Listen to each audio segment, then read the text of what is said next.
Բարև ազատ ձայն լրատվական սկսում է հայագիտական ձայն արատի հաղորդաշարը։ Արաբական արշավանքները, որոնք սկսվել են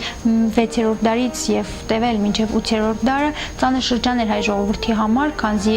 արաբները իրենց խալիֆաների հետ միասին բազմաթիվ արշավանքներ գործեցին Հայաստանի վրա, սակայն մեր սպարապետ Թեոդորոս Ռշտունին, դրանից հետո Մամիկոնյանները, Բագրատները մուգրուն պայքար մղեցին նրանց դեմ եւ ի վերջո կարողացան ազատագրվել արաբական այդ ծանր լծից։ Այս շրջանի մասին կխոսենք պատմական գիտությունների դոկտոր Արման Եղիազարյանի հետ։ Բայց պարոն Եղիազարյան, այս շրջանը կցանկանամ, որ դուք ներկայացնեք եւ անմիջապես անցնեմ առաջին հարցին։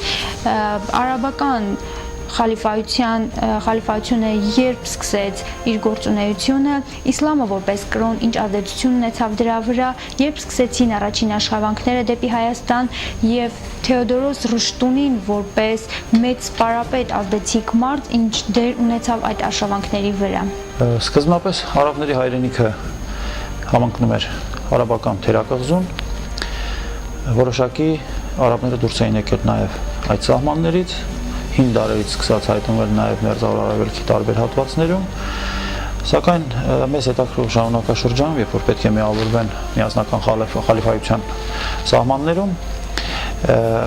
նրանք ստիպված եղան հաղթահարել դարաշրջանի երկու հզոր գերտերությունների արգելքը, իսկ 7-րդ դարում սկսած 602 թվականից, երբ Բյուզանդիայում գահին բազմեց Փոքրս կայսրը, սկսեցին շուրջ 25-ամյա պատերազմներ պարսկական եւ ուրեմն բյուզանդական զորքերի մեջ, որոնք իրենց մասշտաբների առումով գիտական գրականության մեջ հաճախ կոչվում են 7-րդ դարի համաշխարհային պատերազմը։ Խնդիրն այն էր, որ երկու կայսրություններից յուրաքանչյուրը փորձում էր մյուսին ոչնչացնել։ Այս պատերազմում եղան դեպքեր, երբ թշնամական զորքերը հայտնվեցին թշնամու մայրաքաղաքի մատույցներում, հետ մղվեցին, եղան հակահարձակումներ, հակահարձակումը հասավ մինչև մյուսի մայրաքաղաքը եւ այսպես շարունակ։ 629 թվականի դրությամբ հաղթանակը մնաց բյուզանդական կայսրությանը, որի կայսր Հերակլը հասավ մինչև Պարսից մայրաքաղաք, ջախջախեց պարսկական բանակները, հաշտության պայմանագրով հսկայական շրջաններ յուրացրեց եւ Հայաստանի վրայով վերադարձավ Կոստանդնուպոլիս։ Այս ժամանակ, երբ որ արաբները սկսեցին իսլամի ռազմատենչ եւ միավորող իսլամի դրոշի ներքո հավաքվել, տարածաշրջանում պատկերը հետեւյալն էր. երկարատև պատերազմների հետևանքով կայսրությունները գալիորեն հյուծվել էին եւ արաբների առաջխաղացումը, որը սկզբում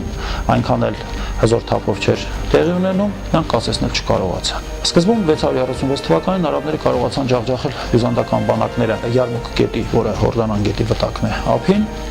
իսկ այնուհետև հաջորդ թվականին արդեն Կադիսիայի ճակատամարտում ջախջախեցին պարսկական բանակը։ Այս երկու հաղթանակները արաբների ճանապարհը բացեցին թե դեպի Սասանյան Պարսկաստանի տարածքը եւ թե դեպի ուրեմն ասորիկ եւ այնուհետև բյուզանդական կայսրության խորքեր։ Արաբների միավորիչը հանդիսացավ նոր կրոնը, որը նրանց շրջանը ներմուծեց Մուհամմեդը։ Նոր կրոնը առաջին հերթին արաբների համար ունեցավ միավորիչ հսկայական նշանակություն։ Այս կրոնի դրոշի ներքո նրանք միավորեցին բառացիորեն 1 տասնամյակի ընթացքում։ Նրանց թվականակը բավական մեծ էր, արաբների թվականակը, որոնք միավորվեցին իսլամի դրոշի տակ, ուստի գիտական գրականության մեջ հաճախ արաբների արտահոսքը արաբական թերակղզուց կոչվում է մարդկային ցունամի։ Արաբները այդ արտահոսքի միջոցով հետագա 100-ամյակի ընթացքում կարողացան ստեղծել մի կայսրություն, որը համաշխարհային բոլոր կայսրությունների մեջ մեծագույններից մեկն է։ Մարդկային այս ցունամին իր ճանապարհին պետք է մաքրեր ամեն ինչ եւ այդպես էլ եղավ։ Առաջինը, որը տապալվեց, Սասանյան պետությունն էր։ Նա ամբողջ տարածքը ռազմակալվեց, իսկ երկիրը վերաբնակեցվեց արաբական ցեղերով։ Բյուզանդական կայսրությունը խիստ հետ մղվեց։ Նրանից խլեցին ամբողջ մերձարևելյան տիրույթները, ասորիկը, Փյունիկիան, Կիլիկիան, Կիլիկիայից ներխուժեցին բյուզանդական կայսրության տարածք, այնուհետև արաբները նավատորմ ստեղծեցին Մուավիա խալիֆի ժամանակ, այդ նավատորմը գրավեց անակնկալ կերպով Կիպրոս կղզին եւ այնտեղից արաբական նավատորմը ծովով, իսկ Փոքր Ասիայով ցամաքային զորքը շարժվեցին դեպի Կոստանդնուպոլիս։ Կոստանդնուպոլսի պատերի տակ բյուզանդացիները կարողացան արաբներին կանգնեցնել հայտնի հունական կրակի օգնությամբ, երբ որ ծովը այրելով վերացրեցին նավատորմը, դուրս եկան շրջափակումից եւ արաբական բանակներին հետ մղեցին։ Այս արշավանքների ընթացքում պարզից էլ պարզ է, որ արաբական բանակները մի օր պետք է հայտնվեին նաեւ հայկական լեռնաշխարհի տարածքում։ Արաբական արշավանքների նախօրյակին Հայաստանը բաժանված էր երկու մասի՝ բյուզանդացիների եւ Սասանյան Պարսկաստանի միջև։ Սահմանագիծը Հրազդան գետով էր անցնում, ապա գալիս էր դեպի Վանալիճը, այնտեղից շարժում դեպի Մծպին։ Այսինքն Հայաստանի մեծագույն մասը բյուզանդական կայսրության սահմաններում էր, իսկ փոքրագույն հարավ-արևմտյան հատվածը Պարսկական տիրապետության սահմաններում։ Արաբների առաջին բանակը, որը մոտեցավ Հայաստանի սահմաններին, Իադ իբն Ղանիմի ղեկավարած զորամասն էր, որը հարավից մոտեցավ Մեծ հայքի Կորճայք կամ Կորդուկ աշխարհին։ Այստեղ նա զգալի նվաճումներ կատարեց, եւ այդ նվաճումների ընթացքում է որ նրա մոտ եկավ ըստ արաբական աղբյուրների Զավազանի Պատրիկը կամ Զավազանի իշխանը։ Զավազանը անձևացի գավառն է Վասպուրականի, բայց հետագա դեպքերը ցույց են տալիս, որ իրականում Զավազանի իշխանը, որը եղել է Թեոդորոս Ռոշտունու ներկայացուցիչը։ Հաջորդ թվականին, երբ որ Իադի Ղանիմի զորքերը այս անգամ Բաղեշի լեռնանցքով մտան հայոց իշխանապետություն, նրանք Վանալիճի հյուսիսային ափերով շարժվեցին, հասան Թեոդորոս Ռոշտունու իշխանության սահմաններին եւ այնուհետեւ վերադարձան։ Այսինքն խնդիր չկար նորից նվաճելու մի տարածք, որը արդենից նվաճված էր։ Հարավից մոտենալու պարագայում, եթե Զավազանի Պատրիկը Թեոդորոս Ռոշտունու պատվիրակն էր, ուրեմն հարկատվական պարտականությունը, հպատակությունը հայտարարել էր ամբողջ Թեոդորոս Ռոշտունու իշխանության անունից, այդ իսկ պատճառով այլևս նորից հարկ չկար այն գրավել։ Բայց սա միայն սկիզբն էր։ Իադ իբն Ղանիմը նվաճումները կատարում էր մահմեդական իրավունքի սկզբունքներին համաձայն, կամ խաղաղ, կամ զենքի ուժով։ Այն տարածքները, որոնք գրավում էին խաղաղ ճանապարհով, այսինքն ինքնակամ հանձնվում էին, այդ տարածքների բնակչությունը թեթև հարկերով կարողանում էր ազատվել։ Այ փոխարեն այն տարածքները, որոնք փորձում էին պաշտպանվել, սակայն անհաջողության էին մատնում, նրանք որպես ավար բաժանվում էին արաբ զինվորների մեջ։ Այս ճանապարհով Հայաստանի գրեթե ողջ հարավը Իադ իբն Ղանիմը նվաճել էր։ Ուրեմն Թեոդորոս Ռոշտունին արդեն արաբական մեծ արշավանքի նախօրեին դիրում էր Հայաստանի արդեն ամբողջ այն հատվածին, որը նախկինում բաժանված էր եղել Բյուզանդիա եւ Պարսկաստանի միջև։ Խնդիրն այն է, որ բյուզանդացիները տեսնելով արաբների առաջխաղացումը ճանաչել էին Թեոդորոս Ռոշտունու իշխանությունը նաեւ նախկինում իրենց սահմանների մեջ մտնող հայկական հողերի վրա։ Այդ իսկ պատճառով, երբ որ 641 թվականին արաբական մի զորաբանակ Բաղեշի լեռնանցքով պետք է ներխուժեր հայոց իշխանապետություն, Թեոդորոս Ռոշտունին գնում էր Բաղեշի լեռնանցքը պաշտպանելու։ Նախկինում Բաղեշի լեռնանցքը մտնում էր բյուզանդական կայսրության կազմի մեջ։ Այսինքն, եթե Թեոդորոս Ռոշտունուն այդ տարածքների վրա իշխանությունը ճանաչած չլինեին, նա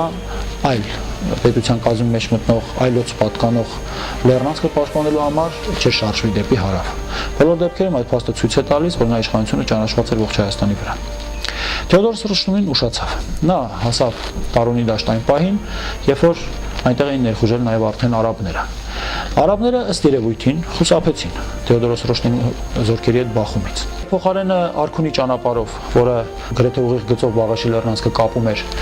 ուրեմն մայրաքաղաքին Դվինին, այդ լայն ընդարձակ ճանապարհով անցնելով խուսափեցին, որովհետև դրանով նրանց ընդառաջ էր գալիս Թեոդորոս Ռոշտունին, թեքվեցին դեպի Վանալիճի հյուսային ափերով անցնող ճանապարհը, Խլատ, Բերկրի, այնտեղից նաև ուրեմն Գառնիձորի լեռնանցքով դեպի Կոգովիտ ու Դվին, այդ ճանապարհով գնացին, Թեոդորոս Ռոշտունին փաստացիորեն հայտնվեց նրանց թիկունքում։ Նրանց հետապնդելու փոխարեն մենք հանկարծ տեսնում ենք, որ Թեոդորոս Ռոշտունին անակնկալ ձևով հայտնվել է Նախիջևան։ Պատմական այս իրողությունը բազմաթիվ հարցեր է ծնել, բայց փաստը ցույց է տալիս, որ այն արշավանքը, որը նախկինում թվագրվում էր 642-ով կամ 643-ով, իրականում եղել է 641-ին Բաղեշի լեռնանցքով տեղի ունեցած արշավանքին զուգահեռ։ Այդ իսկ պատճառով Թեոդորոս Ռոշտունին մեր կարծիքով հայտնվելով ուրեմն Տարոնի դաշտում արաբների թիկունքում, արաբների, որոնք արդեն դեպի Դվին էին շարժվում, նրանց հետապնդելու փոխարեն արագ շարժվում են Նախիջևան, այնտեղից արշավանքի դեմը փակելու։ Բոլոր դեպքերում հասնելով Նախիջևան, նա տեսնում էր այստեղ էլ ուշացել է։ Արաբները անցել էին նաև Ջուղայի կամուրջը, մտել էին Նախիջևան եւ Գողթանը ու Նախիջևանը ասպատակել։ Թեոդորոս Ռոշտունին փորձում է սրանց առաջխաղացումը կասեցնել, փորձում է նաև օգտագործել Հայաստանում գտնող բյուզանդական օգնական զորքին, որին ղեկավարում էր Պրոկոպ Զորավարը։ Նա տեղեկացնում է Պրոկոպին, որ արաբական բանակը Նախիջևանով ներխուժել է ուրեմն Հայաստան, շարժում է դեպի Կոգովիդ, բայց Պրոկոպ Զորավարը Թեոդորոս Ռուշտունու տեղեկությունը որևէ կերպ ուրեմն ուշադրության չարժանացրեց։ Այդ իսկ պատճառով Թեոդորոս Ռուշտունին ստիպված եղավ միայնակ դուրս գալ արաբների դեմ եւ նրանց զգալի կորուստներ պատճառել։ Նա դարանակալեց Գառնիձորի լեռնանցքում եւ Դվինը ասպատակած եւ 35000 գերիներով վերադարձող արաբներին ուժեղ այսպես հարված հասցրեց։ Կարողացավ գերիների մի զգալի մասն էլ ազատել։ Բայց այդ Պրոկոպը սրանից ոգևորվեց։ Տեսնելով, որ Թեոդորոս Ռուշտունին կարողացել է արաբներին պարտության մատնել, ինքը իր 60000-անոց զորքով անցավ հարձակման։ Տեղի ունեցավ ճակատամարտ։ Այդ ճակատամարտում արաբական զորքերի թիվը 10000 էր, բյուզանդականը 60։ Չնայած այս հսկայական գերակշռությանը բյուզանդական բանակը ծանր պարտություն կրեց եւ զորքի մեծ մասը կոտորվեց։ Հետագայում Պրոկոպը իրեն արդարացնելու համար փորձեց մեղադրել Թեոդորոս Ռուշտունին։ Կայսեր մոտ բողոքեցին եւ Հայաստան որպես այսպես քննիչ ուղարկեցին Թումա անունով մի աշճանավորի, որը եկավ Հայաստան, որը ժամանակ քննեց իրավիճակը եւ Թեոդորոս Ռուշտունուն ձերբակալելով տարավ Կոստանդնուպոլիս։ Թեոդորոս Ռուշտունուն թեև ուղղակի չմեղադրեցին, բայց խնդիր առաջացավ, որպեսզի նա իր արարքները, այսպես ասենք, արդարացնող ելույթով հանդես գա։ Ըստ էության նա ամբողջությամբ արդարացվեց, որովհետեւ արաբների արդեն հաջորդ արշանանքի նախորդին նա արդեն նորից Հայաստանում էր։ Ինչն էր պատճառը, որ Թեոդորոս Ռուշտունին թույլատրեց իրեն, այսպես ասենք, ձերբակալել։ Փաստ է, որ եթե նա չցանկանար, իրեն որևէ մեկը ձերբակալել չէր կարող։ Այսինքն խոսքը այստեղ ոչ թե ձերբակալության, այլ կամովին Կոստանդնուպոլիս գնալու մասին է։ Նա դեռևս հույս էր փայփայում, որ բյուզանդական կայսրությունը որպես դաշնակից կկանգնի հայերի կողքին արաբական այդ ցունամիի դիմացը առնելու համար։ Բայց աշճանաբար նա սկսում է այդ մտքից հետ կանգնել։ 647 թվականին տեղի ունենում արաբների հերթական մեծ արշավանք։ Նրանք այս արշավանքով փորձ էին կատարում նվաճել ամբողջ Հայաստանից բացի նաև ամբողջ Անդրկովկասը։ Եվ պետք է ասել, որ դա նրանց հաջողվեց, բայց սրանք բոլորը նախնական նվաճումներ էին, որտեղ բոլոր նվաճումներից հետո արաբները վերադառնում էին։ Չնայած որ սկզբունքը պահպանվում էր, բերդերը, քաղաքները գրավելիս իրենք հաշտության գիր էին տալիս։ Այն սկզբունքով, որ ով որ հանձնվել էր, ստանում էր հաշտության գիր որոշակի ուրեմն գլխարկ եւ հողարկ վճարելու պայմանով, իսկ նվաճվածները, զենքի ուժով նվաճվածները վերածվում էին ավարի։ Թեոդորոս Ռուշտունին պետք է փորձ կատարի կողմնորոշվել ներկայ իրավիճակում։ Մի փոքր ներկայացնենք Թեոդորոս Ռուշտունին։ Հայոց միջնադարի ամենաազդեցիկ, ամենապետական մտածողության պոշտված եւ ամենահայրենասեր անձնավորություններից մեկը։ Նրան փորձելու են իրենց քաղաքականության հորձանուտը ընդգրկել թե բյուզանդացիները եւ թե արաբները,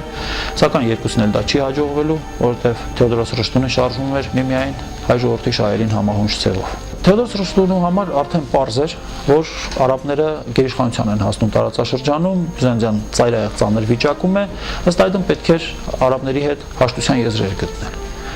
Եվ Թեոդորոս Ռուշտունին կարողանում է այդ եզրը գտնել։ 652 թվականին կնքվում է հայ-արաբական պայմանագիր։ Մի կողմից Թեոդորոս Ռուշտունին էր, մյուս կողմից Ասորիքի եւ Վերին Միջագետքի արաբ կառավարիչ Մուավյան։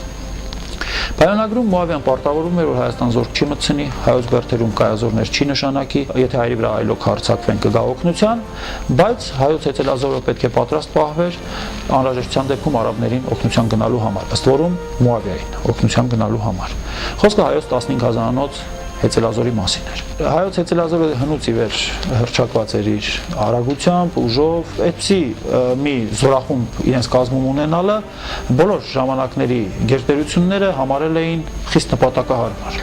Հայկական հեծելազորը կռվել էր նախկինում Սասանյանների համար, նաև օգնություն էր ցույցել Բյուզանդիային, իսկ հիմա պետք է այդ օգնությունը տալ արաբներին, դա տրամաբանական էր։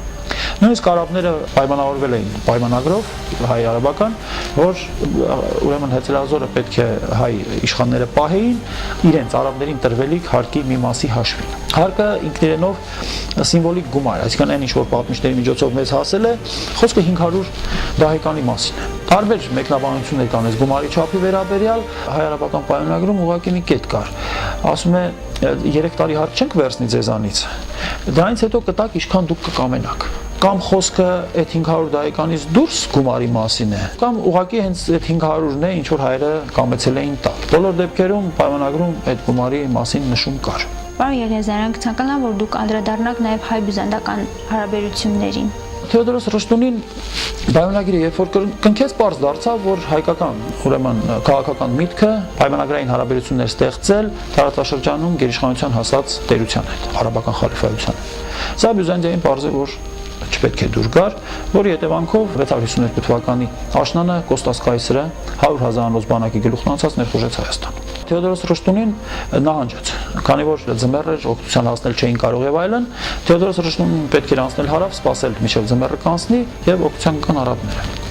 Արաբները 7000 օգնական զորք ուղարկեցին Թեոդորոս Ռշտունին արդեն գարնանը 653 թվականի այդ զորքի գլուխն անցած եւ նաեւ հայկական ուժերի գլուխն անցած տայքի վրայով ներխուժեց Խախտիկ, հասավ Սևծովի ափերը, գրավեց Տրապիզոնը։ Բազմաթիվ գերիներով հսկայական ավարով վերադարձավ, ըստ էության նա ամբողջ տարածաշրջանը ազատագրել էր բյուզանդացիներից, այդ թվում նաեւ Վիրքը եւ Աղվանքը, որի հետևանքով երբ որ նա այդ գերիներով եւ ավարով վերադարձավ եւ գնաց խալիֆայի մոտ, նրան դիմավորեց Մուավիան եւ ճանաչեց նրա իշխանությունը ամբողջ Հայաստանի Վիրքի, Աղվանքի վրա, մինչև Կովկասյան լեռները եւ Դերբենդը։ Այսինքն մի հսկայական տարածության վրա։ Թեոդորոս Ռշտունու այսօրինակ իշխանության պոշտված լինելը արդեն իսկ ցույց է տալիս, որ արաբները տարածաշրջանը իրենց իշխանության տակ պահելու համար հույսը դնում էին տեղական իշխանների վրա եւ մասնավորապես այնպիսի մի մեծ գործչի վրա, ինչպեսին Թեոդորոս Ռշտունին էր։ Թեոդորոս Ռշտունին պետք է ասել, որ հարկ եղած պայմաններում միշտ օգտագործում էր արաբների օգնությունը։ Օրինակ, երբ որ 654 թվականին բյուզանդական զորքը գնաց Վիրք եւ կասկածներ ծագեցին, որ վրացիները բյուզանդական զորքին են միացել, Թեոդորոս Ռշտունին ուղղակի խնդրեց արաբներից, որպեսզի Վիրքը, այսպես է ասում, սատակեսցեն սուրս սուսերի, այսինքն թամպես սրի մատնեն Վիրքը, որովհետեւ նրանք պաստորեն անցել են արաբների հակառակորդի կողմ։ Այսպես թե այնպես նա իշխանությունը մեծապես աճեց,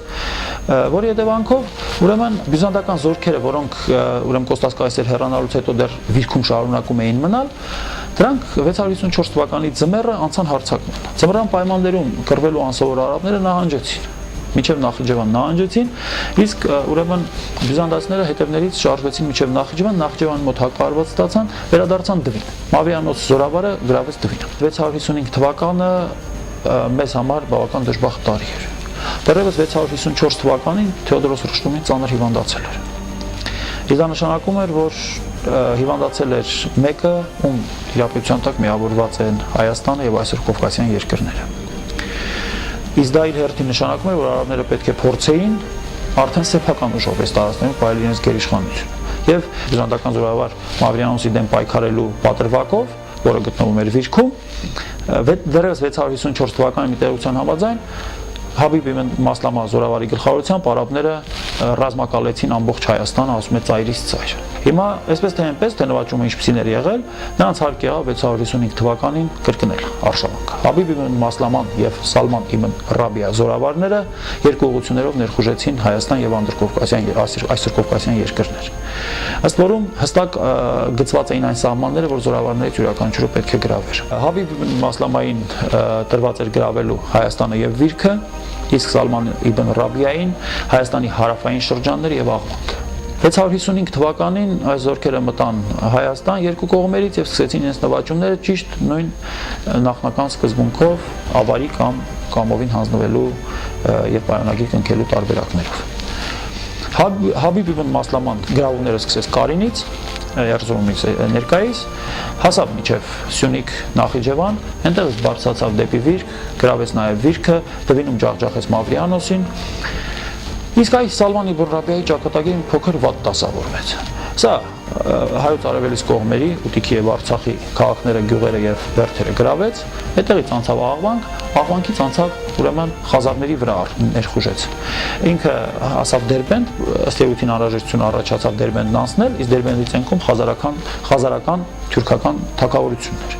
Նա ներխուժեց այնտեղ, շրջափակման մեջ ընկավ եւ կոտորվեց։ Թե ինքը, թե իր զինվորները ոչնչացվեցին խազարների կողմից։ Այսպես թե այնպես 655 թվականին արաբական արշավանքը փաստացիորեն ցույց տվեց մի իրողություն, որ Թեոդորոս Ռշտունու հիվանդության պարագայում երկիրը անղեկավարելի է եւ արաբները պետք է այն գրավեին զենքի ուժով։ Թեոդորոս Ռշտունին միացավ Հայաստանից տարվող գերիների քարավանին։ 655 թվականին ճանապարհին նա մահացավ։ Ռշտունու մահից հետո ինչ վիճակում էր Հայաստանը եւ այդ արշավանքները ինչպես շարունակվեցին, այսինքն արաբները ավելի ուժեղ հարձակումներ սկսեցին հայերի հանդեպ, թե մերոնք կարողացան պաշտպանվել։ Հայաստանը եւ նաեւ Անդրկովկասը զրկվեցին մեծագույն առաջնորդից։ Մեծագույն, որտեղ նույնիսկ այն պահին, երբ որ արաբները հնարավորություն չունեին օգնելու Անդրկովկասի ժողովուրդներին եւ հայերին, իսկ բյուզանդացիները անցել էին հակահարձակման, Թեոդորոս Ռշտունին միակ անձն էր, ում ղեկավարությամբ գործում էին թե հայերը, թե վրացիները, թե աղվանից ժողովուրդները եւ թե նաեւ Հայաստանի ժամանակավորապես անջատված սյունյաց իշխանները։ 655 թվականից հետո Հայաստանը բոլորովին նոր իրողության առջև կանգնեց։ Խալիֆայությունում սկսեցին գաղակալական կռիվներ։ Մուավիան որոշեց ապստամբել Ալի Խալիֆայի դեմ եւ սկսվեց մոտ 5-ամյա շրջան, երբ որ Մուավիան պայքարում էր Խալիֆայի դեմ։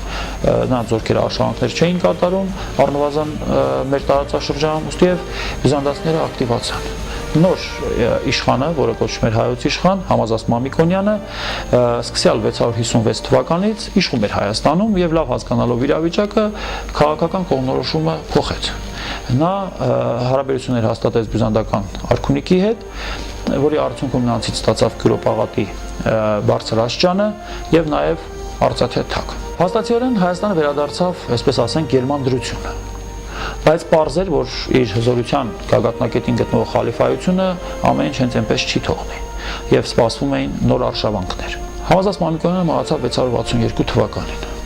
661 թվականին խալիֆա էր դարձել Մուավիան։ Խալիֆա դառնալուց անմիջապես հետո նա մի գրություն էր ուղարկել Հայաստան եւ Անդրկովկաս,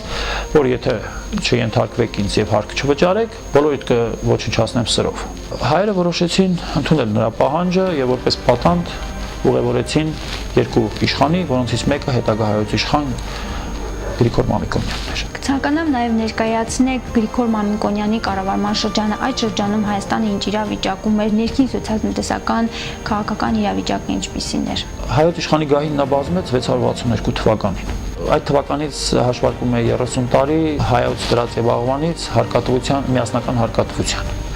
Ուրեմն ընդունեց հարկատվական պարտավորություն եւ շարունակեց գրեթե կիսանկախ իշխել ողջ ուրեմն Հայաստանում եւ այսօր Կովկասյան երկրներում։ 682 թվականին ինչ-ինչ դեպքերի ազդեցության տակ Հայաստանը, հետևաբար նաև Ֆիրքն ու Աղվանքը դադարեցին հարկեր վճարել խալիֆայության։ Այդ տարիների դեպքերի վրա լույսը փռող որևէ տեղեկություն չունենք, կարող ենք պարզապես մտածել, որ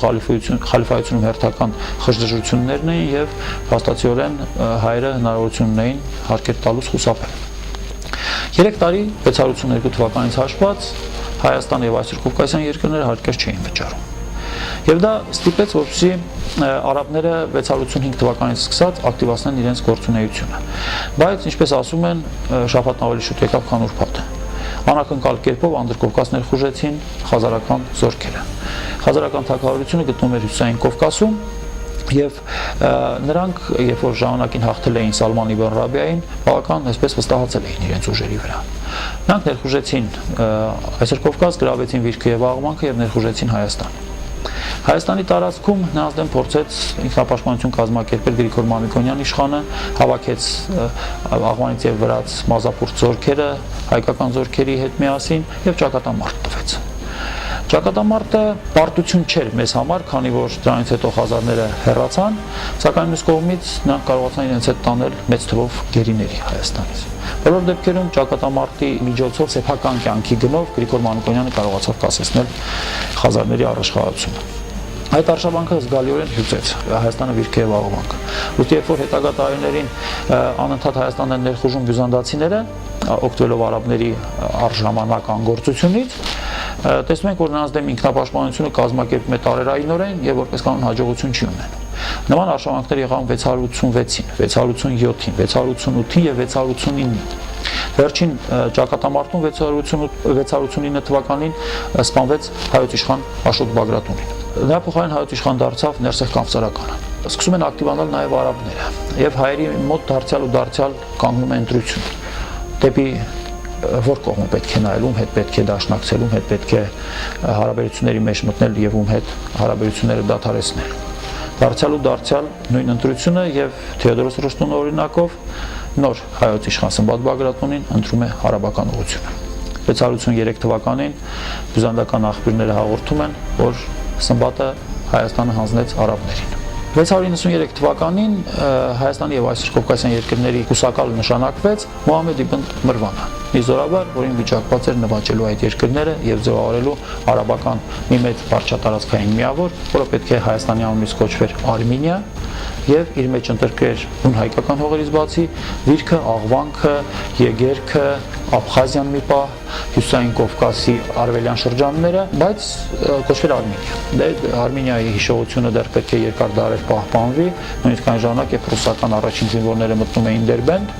18-րդ դարում, նրանք ասում էին, որ ժամանակին Դերբենդը եղել է Հայաստանի կազմի մեջ։ Բոլոր դեպքերում Մուհամեդ իբն Մրվանը սկսեց պատրաստվել արշավանքի, մեծ արշավանքի, որի նպատակը ուղղակի ռազմակալումը եւ Հայաստանը, Վրաստանն ու Աղվանքը արաբական խալիֆայության կազմի մեջ մտցնելն էր։ 696 թվականին սկսում է Մուհամեդ իբն Մրվանի մեծ արշավանքը։ Արշավանքի վերաբերյալ կան տարակարծություններ, ինչ ուղղությամբ տեղի ունեցավ այդ ամենը,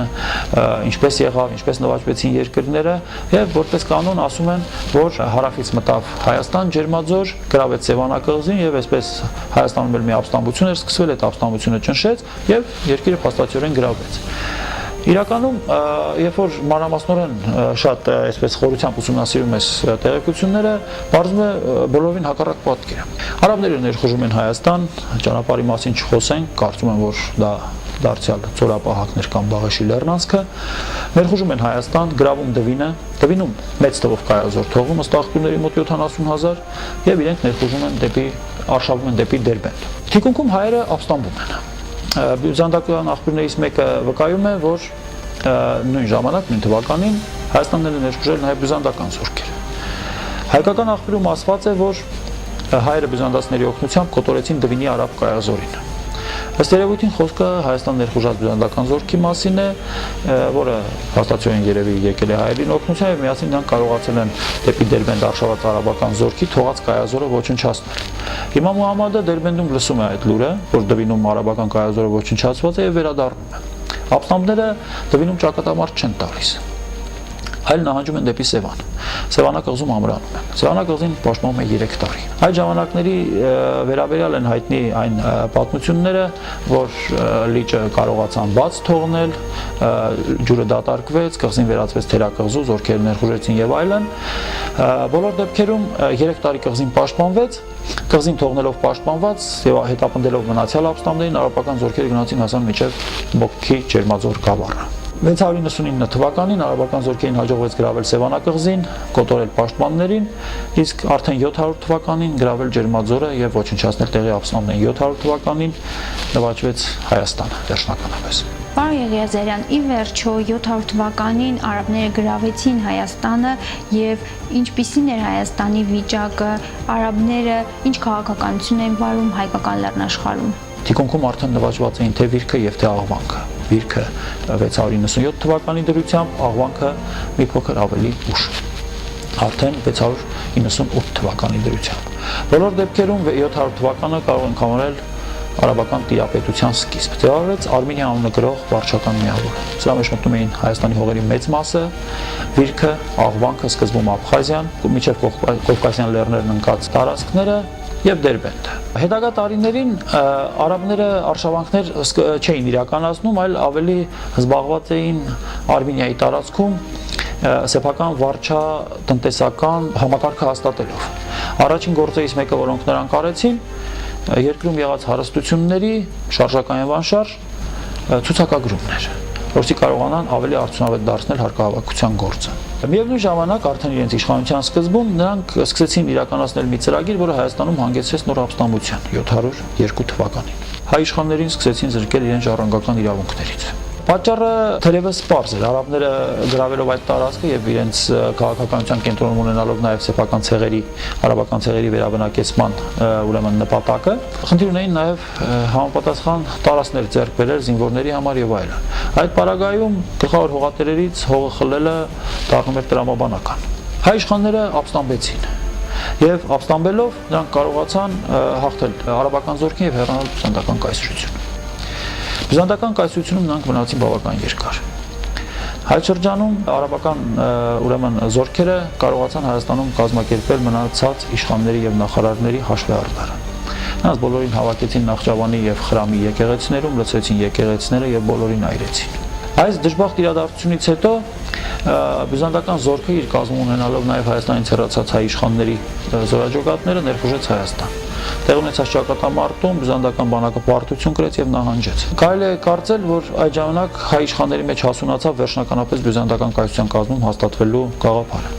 Եվ արդեն այդ արշավանքից հետո Հայաստանից հեռացած հայոց իշխան Սմբատ Բագրատունին որպես տիրույթ ստացավ Փույթ կամ այսօր Փոթի կոչվող քաղաքը։ Այնտեղ նա ապրեց 706-ից մինչև 711 թվականը,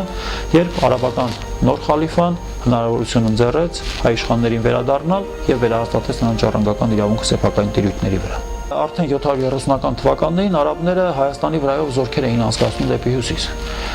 Երկու նպատակակետ ունեին։ 718 թվականին ապստամբել էր Ծանարաց երկիրը։ Դա ներկայիս Վիրքի Դարյալի կիրճին հարող հատվածն է։ Լեռնական ըմբոստ ցեղ էին եւ անդադ պայքարում էին, ապստամբել էին եւ երկար տարիներ տևեց նրանց վերջնական հնազանդեցումը։ Զորքերի մյուս ուղղությունը տանում էր դեպի Հյուսային Կովկասի լեռնային շրջաններ, արդեն Կովկասյան լեռնաշղթայից անդին։ Նրանք փորձում էին ջախջախի չարվածացնել խազարական խախանությանը, որպեսզի վերացնեին Արմենիայի սահմանի վտանգը։ Աստիճանաբար այս պատերազմների հետևանքով Արմենիայի թե արևմտյան հատվածում եւ թե հյուսիսային սկսում են ձևավորվել սահմանային ամրության գոտիներ։ Ինչ էին իրենց ներկայացնում այս սահմանային ամրությունների գոտիները։ Սրանք այն գոտիներն էին, որից այն կողմ երկու հակառակորդներից եւ որևէ մեկը անցնել չէր կամենում։ Եվ որպեսզի այդ գիծը ամրապնդվեր, երկուսն էլ կառուցում էին ամրություններ։ Ավելին սկզբնական этаպում այդ ամրությունների կառուցման գլխավոր ամրությունները կառուցում էին հենց արաբների կողմից, որպեսզի բյուզանդական հարձակվող բանակները դրանից այն կողմ չանցնեն։ Հետո սկսում են արդեն ամրոցներ կառուցել նաև բյուզանդացիները։ Խազարների դեմ արդեն իսկ հնից Սասանյան-Պարսկաստանի տիրապետության ժամանակաշրջանից գոյություն ունեին սահմանային ամրությունների շրջաններ, որոնք արաբները փաստորեն վերակառուցեցին եւ զորացրեցին։ Հիմա արաբական բանակները, որոնք Հայաստանի վրայով անցան դեպի հյուսիս, 732 թվականին Դարյալի կիրճով ներխուժեցին Հյուսիսային Կովկաս։ Հետո էր գտնվում Սարիրի հզոր թագավորությունը, որից այն կողմ խազարների խախանությունն էր։ Ավելի հարավ Հլանաց թագավորությունը։ Այդ արշավանքը զգալի արդյունքներ չտվեց եւ տարիներ անց արդեն 738 թվականին արաբները դարձյալ ներխուժեցին եւ այս անգամ հաջողեցին գրավել բոլոր այդ շրջանները, ավելին ջախջախի չարված հասցնել խազարական խախանությանը, արշավելով մինչև նրանց մայրաքաղաքը, որը գտնվում էր Վոլգա գետի վրա, մոտավորապես ներկայից Աստրախանից ոչ շատ հեռու։ Երբ որ կարողացան չեզոքացնել հյուսիսից եւ արևմուտքից եկող վտանգները, արաբները կենտրոնացան բուն սեփական տիրույթների վրա, մասնավորապես Հայաստանում եւ այսօր Կովկասում ձևավորված Արմենիա ոստիկանությունը։ Հարկային ծանր բեռ էր հաստատվել երկրում եւ պատմիչներից մեկի հավաստմամբ այդպիսի ծանր վիճակ ժողովրդի համար նախկինում չէր եղել եւ ապագայում դժվար էր երբևիցե կրկնվեր։ Արաբները հասան նրան, որ նույնիսկ վերացրեցին Հայաստանում գտնվող բոլոր խոզերին։ Պատմիչը այդ իրադարձությունը կոչում է խոզասպանություն։ Խոզերը նրանց արաբների հավատքով անսուրբ կենդանիներ էին, նրանք նրա միսը չէին ուտում եւ խոզերին ոչնչացնելով տարածություններ էին ազատում սեփական անասունների համար։ Թալանում էին ժողովրդին, առևտրական ճանապարհները վտանգի տակ էին, ըստ այդմ չէին գործում, բնակչությունը զրկված էր ազատ ուրեմն գյուղատնտեսական աշխատանքներով զբաղվելու հնարավորությունից եւ այլն, եւ մի քանի տարի անց խալիֆայությունը հայտնվեց խնդրի առջև։ Երկրում սպառվեց արծաթ դրամը։ Այդ տարիների աղբյուրների տվյալներից հայտնի է, որ ոսկյադրամ չէր օգտագործվում, այսինքն Արմենիայի դրամահատարաններում, որոնք հաստատվել էին, ոսկի դրամ չէր հատում, իսկ արծաթադրամն էլ սպառվել էր։ Արաբական նվաճումներից հետո 8-րդ դարում հարկահավաքությունը մեծ ծավալներ ունեցավ եւ հարկերն ավելացան, ինչպիսի հարկեր էին դրված ժողովրդի վրա եւ արդյոք կարողանում է ժողովուրդը դուրս գալ այդ հարկերի տակից եւ ինչ միջոցով։ Մի պահ եղավ, երբ որ սկսեցին հարկերը բնամթերքով հավաքել, բայց դա հարկ հավաքելու շատ անարդյունավետ միջոց էր, եւ վերջո խալիֆայությունը հասկացավ, որ եթե ցանկանում են կայուն կերպով հարկեր ստանալ, պետք է հնարավորություն տալ, որպեսզի առևտուր ծավալվի, գյուղատնտեսությունը աճի եւ այլն, եւ ժողովրդին զգալի ազատություններ տվեցին։ Միևնույն ժամանակ Հայաստանում հայտնաբերեցին արծաթի հանքեր։ Հատվեցին նոր արծաթեդրամներ, երկրում առևտրի հետևանքով երկիր մտան մեծ քանակությամբ ուրեմն արծաթեդրամներ եւ խալիֆայությունը կարողացավ կարգավորել իր հարկային շրջանառությունը։ Կցանկանամ նաև ներկայացնեք հայ նախարարական տները այդ շրջանում ինչպես էին պայքարում արաբական արշավանքների դեմ, Բագրատունիների, Մամիկոնյանների միջև եղած պայքարը եւ ի վերջո ով հաղթեց այդ պայքարում եւ ինչ շրջան սկսվեց։ Հայաստանում հասունանում էր ապստամբության նոր ալիք։ 747 թվականին արաբական գերությունից վերադարձել են երկու Մամիկոնյան եղբայրներ՝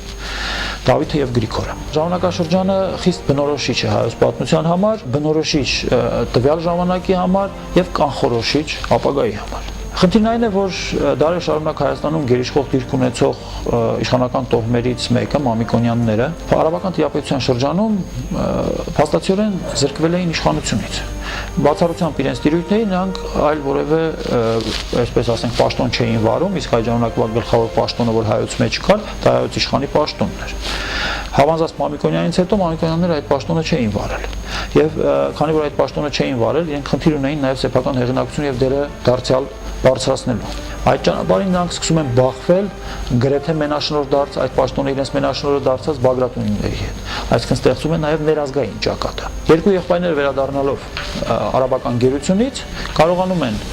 արաբ կառավարչին, Արմենիայի արաբ կառավարչին համոզել, որպեսզի վերջինս եղբայրներից մեկին հանձնի Հայաստանի սպարապետի պաշտոնը։ Քանի որ երկու պաշտոնները հայոց իշխանի եւ հայոց սպարապետի կենտրոնացված էին հայոց իշխան Աշոտ Բագրատունու ձեռքին։ Եվ նրանք հասան հաջողության, ոստիկանը նրանց հանձնեց սպարապետի պաշտոնը։ Ստանալով սպարապետի պաշտոնը, եղբայրները զգալիորեն ակտիվացրեցին իրենց գործունեությունը եւ ուղղակի որոշեցին գնալ առճակատման արաբ տիրողների դեմ։ Աշոտ Բագրատունին սրան դեմ էր։ Բայց ապստամբների շարքերը բավական բազմամարդ էին եւ նրանք կարողացան մի պահ ստիպել, որպեսզի Աշոտ Բագրատունին միանա ապստամբական ուժերին։ Աշոտ Բագրատունին եկավ ապստամբների մոտ եւ մի երկար ճառ արտասանեց այն մասին, որ չարժի ապստամբել, մեծ զոհեր տալ, այլ պետք է սպասել եւ այլն։ Նրա հորդորները որևէ ուրեմն արձագանք չգտան եւ նրա միանալու կամ չմիանալու հարցը ապստամբությանը մնաց չլուծված։ Բոլոր դեպքերում ապստամբությունը ընթացքի մեջ մտավ, բայց դարձյալ շաբաթ-ուրբաթից շուտ եկավ։ Դեռ չկողմնորոշված ուղղակի ապստամբությունը երբ է կամ արդյոք անհրաժեշտ է թե ոչ, լուրը հասավ, որ խոշտանգվել եւ սպանվել է երկու Մամիկոնյան եղբայրներից մեկը Դավիթը։ Լուրեր էին տարածվել, որ նրան արաբների ձեռքն է հանձնել Աշոտ Բագրատունին, հայոց իշխանը։ Պարզից էլ պարզ է, որ Գրիգոր Մամիկոնյանը պետք է փորձի վրեժ խնդիր լինել եղբոր մահվան համար։ Եվ կարողանում է այրարատում անակնկալ հարձակումով գերի բռնել հայոց իշխանին եւ կուրացնել նրան։ Կուրացման գործը նա հանձնում է իր եղբայր Դավթի ծառաներին։ Աշոտ իշխանը կուրացվում է, բայց մնում է կենդանի։ Իսկ Գրիգորը ապստամբական ուժերը հավաքած գնում է Տայք, ամրանում է Տայքի անառի կամրոցներում, որոնք Մամիկոնյան տիրույթներ էին, եւ այնտեղից փորձում է կապ հաստատել բյուզանդացիների հետ, որոնք գտնվում էին Արմենիայի սահմանին հենց այդ կողմից, Տայքի հարևանությամբ։ Գրիգոր իշխանի ապստամբությունը աշճանաբար մարում է, քանի որ արաբները սկսում են դաժանաբար ճնշել ապստամբական այն օջախները, որոնք այդ պայդրությամբ կային։ 750 թվականին ապստամբությունը մարում է, բայց ապստամբության գլխավոր հետևանքը, որը եղավ եւ որը մեծ ազդեցություն թողեց հետագայի վրա, դա Սասունի դեպքերն էին։ Նույն տարիներին ապստամբության ընթացքում ոտքի կանգնեց նաև Սասունը։ Ինչ էին արել արաբները։ Սասունը մտցրել էին ոչ թե Արմենիայի մեջ, այլ նրանից հարավ գտնվող Դիարբաքրի ամիրայության մեջ։ Սասունը իր հայ բնակչությամբ մշտապես պայքար էր մղել եւ այդ ապստամբությունը կարողացան լավագույնս օգտագործել, որպեսզի ստիպեն արաբներին Սասունը հանել այդ ամիրայության կազմից եւ մտցնել Արմենիայի կազմի մեջ։ Ճիշտ է, երկուսն էլ արաբական միավորներ են, բայց բոլոր դեպքերում մաս լինել այնպիսի մի ամիրայության, որտեղ գերիշխում է արաբական տարը, վերաբնակեցված արաբական տարը եւ մաս լինել հայրենիքի զգալի տարածքներից կազմված միավորի տարբեր բաներ են։ Սասունը միավորվեց Արմենիային։ Սասունի հետ Արմենիային միավորվեցին նաև Աղձնիքի հյուսիսարևելյան գավառները։ Հետագա տարիներին որոշակի խաղաղություն տիրեց, բայց իրավիճակը սրվեց, երբ Հարուն իբն Ռաշիդ խալիֆայի օրոք սկսվեց արաբների մեծ վերաբնակեցումը։ Հարկահավաքությունը կապված խալիֆայի ծախսերի մեծացման հետ ավելի սաստկացավ։ 774 թվականին Արտավազդ Մամիկոնյանը, որը իր զորաջոկատով անցնում էր Ախուրյան գետի մոտակայքում, սպանեց արաբ հարկահավաքներին։ Վերցրեց նրանց հավաքած հարկը եւ Սամցխեի վրայով շարժվեց դեպի Բյուզանդիա։ Նրան արաբական զորքը հետապնդեց Սամցխեի միջև, Սամցխեի կիրճերի անցնելու պահին գրոհի ենթարկեց, վերցած ավարի մի մասը հետ խլեց, բայց ոչ ամբողջը, իսկ Արտավազդը անցավ Բյուզանդիա։ Հիմա արաբները վերադարձան եւ պետք է փորձեն դաժանաբար ճնշել ծիլեր արձակող ապստամբությունը, բայց չեն կարողանում։ Ապստամբության դրոշը դարձյալ բարձրացնում են Մամիկոնյանները։ Սա Մամիկոնյանների վերջին ճիգն էր։ 774 թվականի ապստամբության գլուխ կանգնեց Մուշեղ Մամիկոնյանը։ Ինչպես եւ Մամիկոնյաններից շատերը գերքաջ եւ գերհայրենասեր անձնավորություն, բայց միևնույն ժամանակ յուրաքանչյուր ճակատամարտում սեփական կյանքը զոհելու պատրաստ առաջնորդ։ Իսկ գիտեք, առաջնորդի կորուստը ճակատամարտում կարող է իր ազդեցությունը թողնել ողջ ապստամբության հետագա ընթացքի վրա։ Նրա հետ էր նաեւ եղբայրը Սամվելը։ Երկու եղբայրները փորձեցին միավորել Հայաստանի ուժերը։ Նրանց միացան արծունիները։ Սա նշանակում էր, որ ապստամբությանը բացի Հայաստանի ուրեմն արևմտյան եւ հյուսիս-արևմտյան գավառներից, Տարոն, Տայք եւ այլն, բացի Այրարատի զգալի շրջաններից միանում է նաեւ Հայաստանի հարավը իր զգալի մարդկային ռեսուրսներով։ Արաբները կանգնեցին անակնկալ իրադրության առաջ, ապստամբները արդեն 5000 զորք ունենա, մի 2-3 ճակատամարտերում արաբներին ջախջախել են, ըստ որում ոչ փոքր զորաճոկատների։ Կռիվներից մեկում Մուշեղ Մամիկոնյանի գնդերը արտագերծի մոտակայքում 5000-անոց արաբական զորաճոկատ ջախջախեցին։ Եվ արաբները դիմեցին խալիֆայի օգնությանը, Հայաստանի արաբները։ Նա Խորասանից բերեց իր ընտիր զորքը 30000 զինվոր։ Բերեց եւ մցրեց Հայաստան։ 30000 զինվորը ապստամբների համար հսկայական թիվ էր։ Նրանց թիվը չէր անցնում 5000-ից։ Միասնական այսպես ժողովում որոշվեց կապ հաստատել բյուզանդացիների հետ, բայց ոչ թե նախկին Գրիգոր Մամիկոնյանի օրինակով, ուրեմն Տայքից, այլ դաշտավարային տեղանքից, որտեղով անցնում էր մեծ ճանապարհը, Կարին քաղաքից։ Իսկ Կարինում հաստատված էր դեռևս Հաբիբ իբն Մասլամայի իշխանության շրջանից արաբական ամիրայություն։ Պետք էր գրավել այդ քաղաքը, որպեսզի բացվեր ճանապարհը դեպի Բյուզանդիա։ Ապստամբական զորքը 775 թվականին պաշարեց Կարինը։ Կարինի պատերի տակ զորքը երկար նստեց, իսկ գրավել չհաջողեցին։ Արդեն հաջողությունը մոտ էր, երբ լուր հասավ, որ արաբական 30000-անոց բանակը Խորասանյան զորքը մտել է Հայաստան եւ շարժում է դեպի Վասպուրական, թողնելով պաշարումը հայոց բանակին։ Եվ մինչև ուրեմն կհասնեին Բագրևանդ, լուր հասավ, որ արաբական զորքին հաջողվել է պարտության մատնել արծունյաց ջոկատներին։ Հայոց ապստամբական ներուժի զորքի կեսը ոչնչացվեց երկու ճակատամարտերում։ Բայց դա չկանգնեցրեց ապստամբներին։ Ասում են, որ նրանց շարքերում խմորումներ առաջացան, մի մասն առաջարկում էր թողնենք եւ հեռանանք Բյուզանդիա, բայց հաղթեց Մուշեղ Մամիկոնյանի թևը, որը ասում էր, որ մենք ապստամբությունը նրա համար չենք սկսել, որպեսզի թողնենք եւ հեռանանք, եւ երթումի նման արտասանում էին հետագայում սրբության պես հնչող քաջությամբ մեռնենք մեր աշխարհի եւ հայրենիքի համար, որպեսզի մեր աչքերը չտեսնեն, թե ինչպես են պիղծ ոտքի կոխան դառնում մեր սրբությունները։ Այս խոսքերն էին արտասանում։ Արաբական զորքը հաղթելով ուրեմն արծունյաց ջոկատներին ապահունիքի վրայով շարժվեց դեպի Բագրևանդ։ Նոր էին նրանք լուսաբացին հասել Բագրևանդ գավառի Արծնի գյուղին, երբ վրա հասած Մուշեղ Մամիկոնյանի գնդերը ընթացքից գրոհի նետվեցին։ Ճակատամարտը բավական թեժ ստացվեց, 5000 հայ ընտիրներ գրոհում էին 30000-անոց արաբական զորքի վրա։ Մի պահ նույնիսկ արաբները շփոթության մատնվեցին եւ նահանջի դիմեցին, սակայն պարզել, որ փոքր ուժերով այդ հսկաբանակին հաղթելը անհնար կլինի։ Հայոց պատմության այն եզակի ճակատամարտերից էր, որտեղ նահանջ, որտեղ զիջում չեղավ։ Կռվեցին միջև վերջին զինվորը, բոլորը ընկան այդ ճակատամարտում։ Հետագայում արաբները այդ ճակատամարտի մասին փառքի պատմություններ էին հյուսում, մեծարելով ընկած հայ զինվորներին։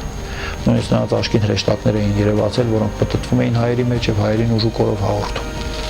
Բոլոր դեպքերում ճակատամարտում զոհվեցին բոլոր, այդ թվում նաեւ ապստամբության ղեկավարները Մուշեղ եւ Սամվել Մամիկոնյանները։ Այս ապստամբությունը վերջ դրեց հայոց պատմության մի հերոսական գերդաստանի, առնվազն Հայաստանում, Մամիկոնյաններին։ Նրանք բոլորը զոհվեցին։ Մուշեղ Մամիկոնյանից մնացին 4 երեխա, 2 տղա եւ 2 աղջիկ։ Սրանք ապաստան գտան Վասպուրականի իշխան Մեհրուժան Արծունու ապարանքում։ Սա էլ ասես թե ձեր հոր պատճառով էր, որ մեծ աղետ եկավ Հայաստանի գլխին, տղաներին գիշերը սպանել տվեց։ Իսկ աղջիկները փախան եւ ապաստան գտան, ինչ է կարծում արաբների մոտ։ Արաբներից երկուսը ամուսնացան այս աղջիկների հետ եւ այս աղջիկների հետ ամուսնանալով փորձ կատարեցին Հայաստանի որոշ հողերի տիրել։ Մամիկոնյան հողերին, ասելով, որ մեր կանայք այդ հողերի ժառանգորդներն են։ եւ քիչ դժբախտություններ չբերեցին Հայաստանի գլխին։ Բոլոր դեպքերում Մամիկոնյանները հեռացան պատմության ասպարեզից, հայոց պատմության ասպարեզից, մնացին չնչին թվով, ոչ այնքան հզորները, դրանց մեկի մասին դեռ կխոսեմ։ Իսկ մենաշնորհ դիրք հայոց իշխանի աթոռին ստացան Բագրատունիները։ Պարոն Եղիազարյան, ես կցանկանամ ձեզ ուղղել վերջին հարցը։ Բագրատների կառավարման ամենածաղկուն շրջանը երբ էր եւ այդ շրջանում ինչպես եկավ ի վերջո արաբական խալիֆայության վախճանը։ Նրանց համար սկսվում էին ոսկե ժամանակներ։ Խելամիտ կերպով վարելով քաղաքականությունը, Բագրատունիները կարողացել էին արաբների վստահությունը լիարժեքորեն ստանալ։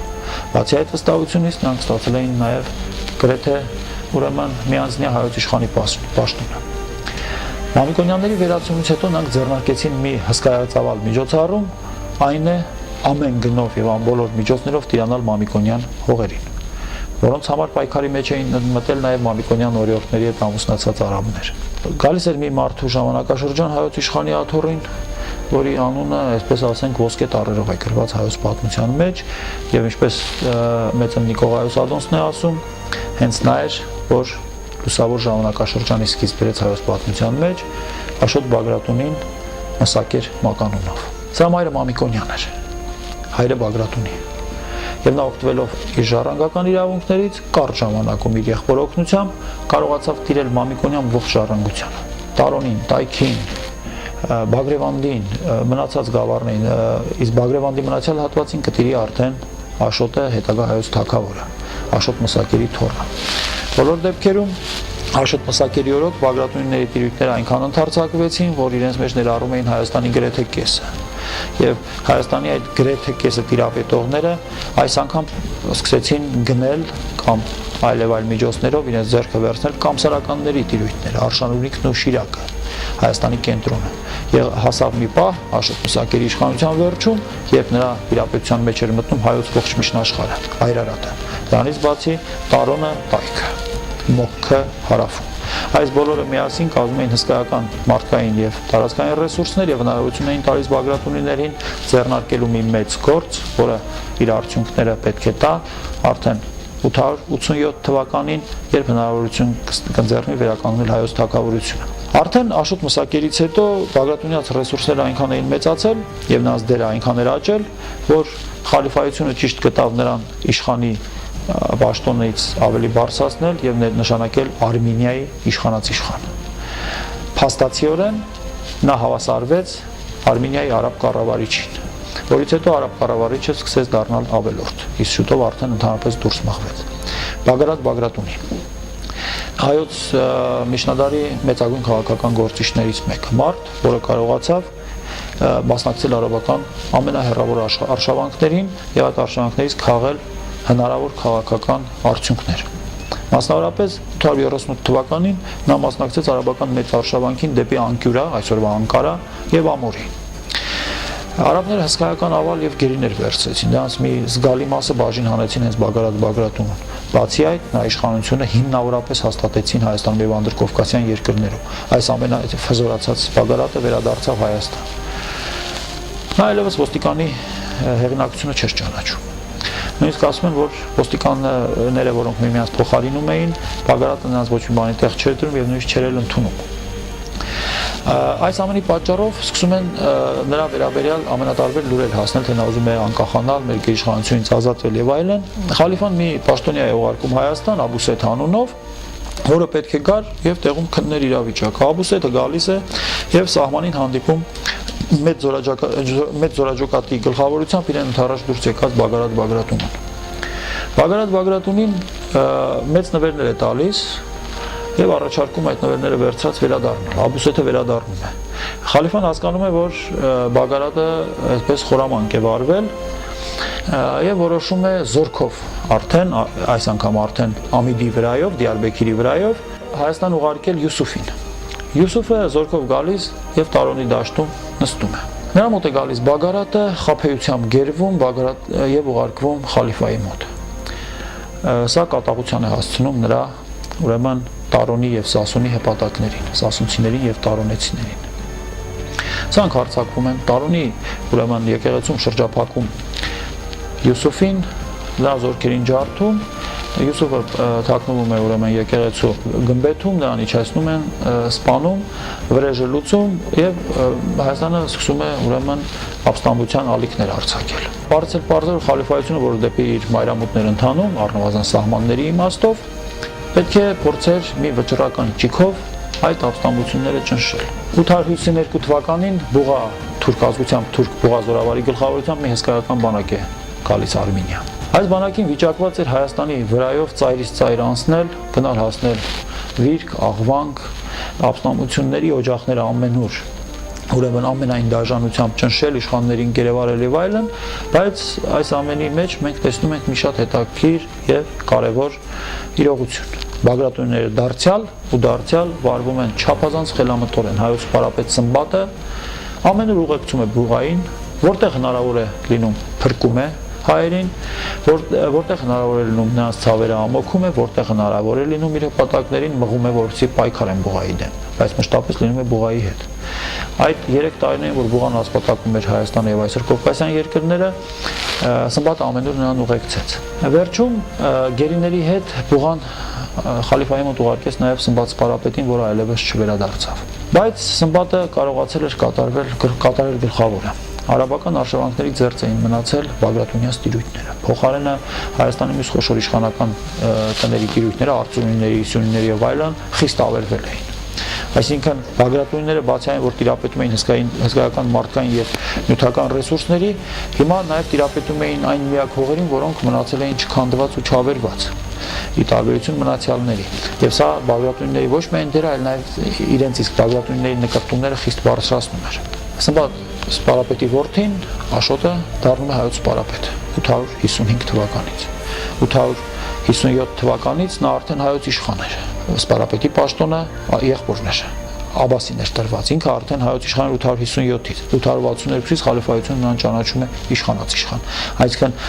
այն ինչ որ խրվել էր Բագրատունուց, տրվեց Աշոտ Բագրատունու։ Իշխանած իշխան պաշտոնը նշանակում էր Աշոտ Բագրատունին այլևս տերն ու տնօրենն է ողջ Արմենիայում։ Ավելին, ոստիկանի բոլոր լիազորությունները ըստ Հովհաննես Դրասանակերտցու տրվեցին Աշոտին։ Ոստիկանին մնաց միայն հարկը վերցնել եւ խալիֆային փոխանցելը, դրանից էլ շուտով կզրկվի եւ կհեռանա ընդհանրապես սահմանային ամրությունների գոտի Բյուզանդիայի դեմ պայքարելու համար։ 862 թվականին մենք համարում ենք արաբական տիրապետության ավարտ, քանի որ փաստացիորեն հայկական աղբյուրներ 862 թվականը հաճախ օգտագործում են որպես հայոց թագավորության վերականգնման թվական։ Իհարկե, թագավորությունը պաշտոնավեց վերականգնվել է շատ ավելի ուշ, բայց 862-ին Հայաստանը փաստացի ստացել է անկախություն։ Աշոտ Բագրատունու իշխանության շրջանը ծաղկման շրջան էր։ Առաջին գործերից մեկը, որ նա կատարեց, նա կարողացավ Հայաստան վերադարձնել Բուղայի կողմից 855 թվականին Արաբիա տարված, խալիֆայություն տարված հայ ռազմագերիներին։ Վերադարձնելով նրանց, նա կարողացավ վերածվել այն առաջնորդին, որին Հայաստանը սպասել էր երկար դարերի ընթացքում։ Նա բոլորի հետ եւ բոլորի կողքին, ինչպես ասում են պատմիչները, խնամում էր բոլորին, քաջահայտ էր ու հանճարեղագույն, եւ դա հենց այն անձն էր, որի օրոք դադարեցին արաբական արշավանքները, սկսվեց խաղաղության երկարատև շրջան, Հայաստանը շենացավ, իսկ 887 թվականին միջազգայինորեն ճանաչվեց որպես թագավորություն։ Շնորհակալություն պարոն Եղիազարյան, ցելինես, այսօր այսքան հիշեցնեմ, որ դուք դիտում եք Ազատ ձայն լրատվականի ձայնարարի հայագիտական հաղորդաշար։ Հաջողություն կհանդիպենք։